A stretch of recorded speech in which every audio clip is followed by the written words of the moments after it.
I have a question about the foreign tax credit.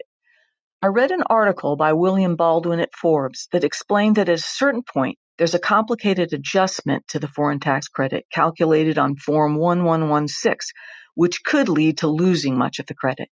This occurs when you receive over about $20,000 of foreign dividends, which corresponds to holding several $100,000 of a foreign fund in a taxable account. I'd love to hear your thoughts about this.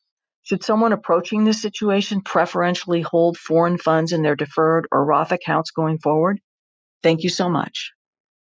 All right, Michelle, congratulations. You have asked the hardest question that's ever been asked on this podcast. We had to pause the recording for 15 minutes while I tried to figure out what the heck you were talking about.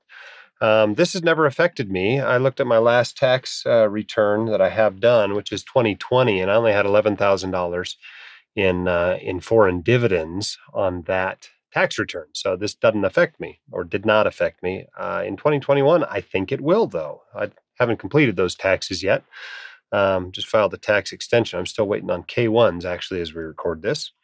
But at any rate, yes, you're right, or your tax person is right. There is a limitation on this credit. If you dive into the details of Form 1116, specifically line 18, you get in there and there is a limitation on your qualified dividends. They basically get multiplied in step 9 of the worksheet by 0.5946. So in essence, one of the exceptions to not have to do that worksheet is having less than $20,000 in dividends. And so once you have more than those, you have to do this worksheet. And it looks to me like that limits your dividends by 60%. So in essence, this is going to decrease or reduces it by about 40%, sorry. So in essence, this is going to decrease what your foreign tax credit from what you might think it was going to be.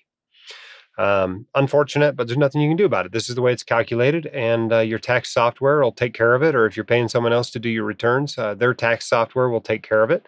Anybody who's still doing their entire return by hand and is having to do worksheets like these is just a glutton for punishment. But your question is, should this change your asset location decision? Well, in my case, all of my U.S. total stock market stocks are now in taxable account, and all of my foreign, total international stock market and small international stock market index fund is all in taxable. So it's all in taxable anyway. I'm going to get what I get. It's not going to affect my tax location decision. But if you are at that stage in tax location where you are trying to decide whether to put total stock market into taxable, or you're trying to decide whether to put total international stock market into taxable, I guess this could sway your decision slightly.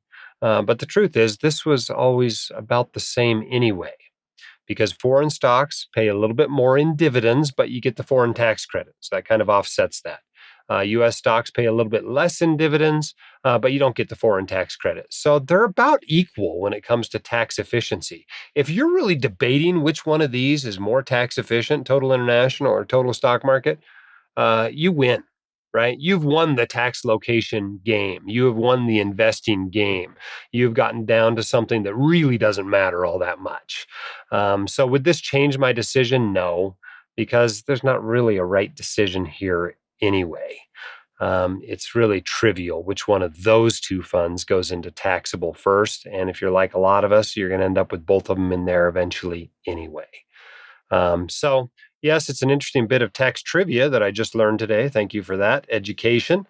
But is it really going to affect your tax location decision? Not by much. Not by much, but expect your foreign tax credit to be a little lower once you're pretty wealthy. That's the bottom line. If you want your questions answered by the White Coat Investor, record your question at whitecoatinvestor.com/YQA or click the link in the description. The hosts of the White Coat Investor podcast are not licensed accountants, attorneys, or financial advisors. This podcast is free entertainment and information only. It should not be considered professional or personalized financial advice. You should consult the appropriate professional for specific advice relating to your situation.